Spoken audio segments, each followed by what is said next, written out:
Hey, Martians, wanted to talk about the next thing that InSight's going to put on the ground. The seismometer's on the ground now, and we're pretty much done with its configuring, and now we have to put something else on top of it, which is the wind and thermal shield.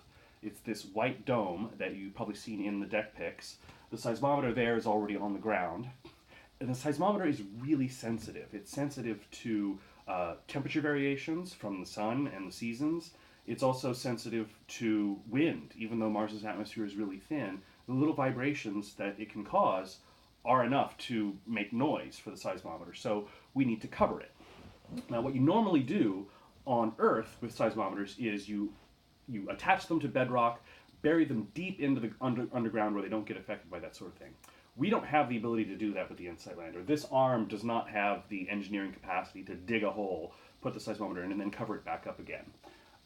So instead, we bring the wind and thermal shield, which is essentially a portable hole.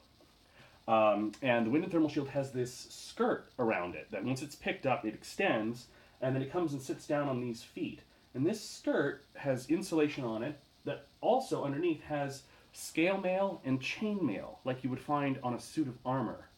And it has that so that it can conform to whatever irregular surface of the ground there is, forming a barrier to wind getting in.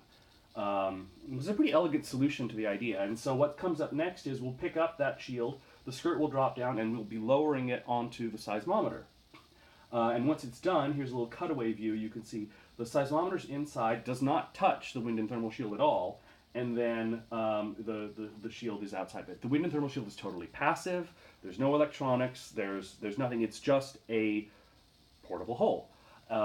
And so in a little while, when that's down on the ground, then HP Cube gets deployed. But yeah, this is our next step.